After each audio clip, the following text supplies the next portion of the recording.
Magandang araw Pilipinas, narito po ang latest Weather Today forecast.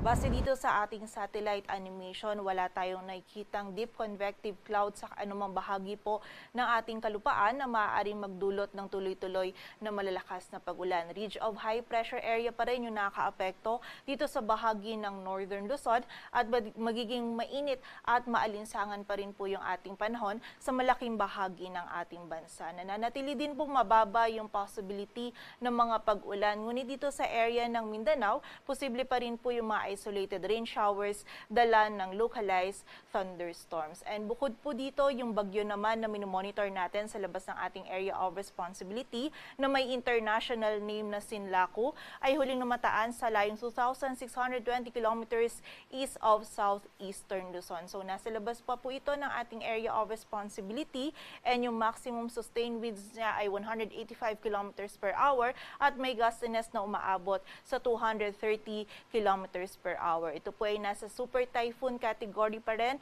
at kumikilos pa west-northwestward sa bilis na 10 kilometers per hour. Base din po sa ating latest analysis ay mas bumababa pa yung tsansa nito na pumasok sa loob ng ating area of responsibility and wala rin po itong epekto sa anumang bahagi ng ating bansa.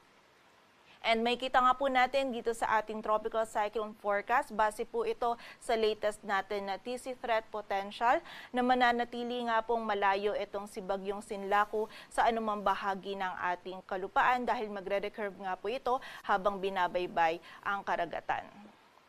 Para naman sa maging lagay ng ating panahon sa Metro Manila at sa buong bahagi ng Luzon, patuloy pa rin na magiging bahagya maulap hanggang sa maulap po yung ating kalangitan. Mainit at maalinsangan pa rin yung ating panahon and kahit po mababa yung possibility ng mga pag-ulan, hindi pa rin natin inaalis yung chances ng mga isolated rain showers, dala ng mga localized thunderstorms. Agwat po ng temperatura sa Metro Manila ay mula 25 to 34 degrees Celsius.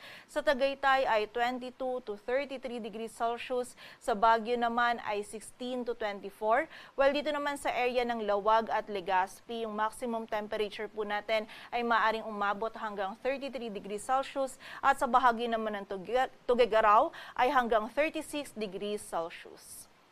Dito naman sa area ng Palawan, maging sa buong bahagi ng Visayas at Mindanao, patuloy din po na magiging bahagya maulap hanggang sa maulap yung ating kalangitan. Mainit din yung ating panahon and pagsapit po ng hapon at gabi, possible din yung mga isolated o yung mga biglaan at mga panandaliang pag-ulan, pagkilat at pagkulog dito po sa area ng Mindanao. Dala pa rin ito ng mga localized thunderstorms. Agwat po ng temperatura sa Iloilo at Cebu ay mula 26 to 32 degrees Celsius, while sa Tacloban naman ay 25 to 33 degrees Celsius. Dito naman sa area ng Puerto Princesa at Kalayaan Islands, yung maximum temperature din po natin ay maaaring umabot hanggang 33 degrees Celsius. Sa Cagayan de Oro ay hanggang 32 degrees Celsius, while sa Zamboanga naman at Davao ay posible pong umabot hanggang 34 degrees Celsius.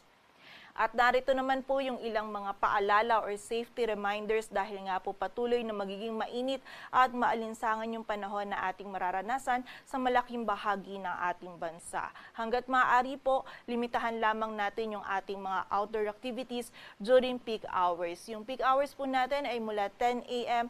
hanggang 4 p.m. Kung hindi naman po maiiwasan or kung yung nature po ng ating trabaho ay outdoors, hanggat maaari po ay iwasan na lamang po natin yung continuous activities under po sa direktang init ng araw. From time to time, sumilong at magpahinga po tayo. Huwag din po natin kalilimutan yung pananggalang natin sa direktang init ng araw and also ugaliin din po natin yung pag-inom ng tubig upang maiwasan natin yung panganib na maaaring idulot ng init ng panahon sa ating kalusugan. Para naman po sa lagay ng dagat baybayin ng ating bansa, wala tayong nakataas na gale warning kaya malaya makakapalaot yung mga kababayan nating mga isda pati na rin yung may mga maliliit na sasakyang pandagat.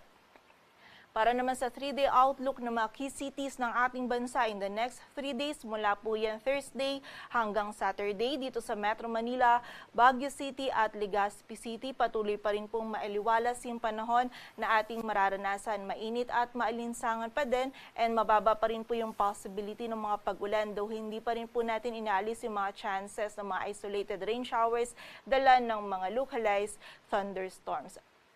Sa area naman ng Metro Cebu, Iloilo City at Tacloban City, patuloy pa rin po magiging bahagyang maulap hanggang sa maulap yung ating kalangitan.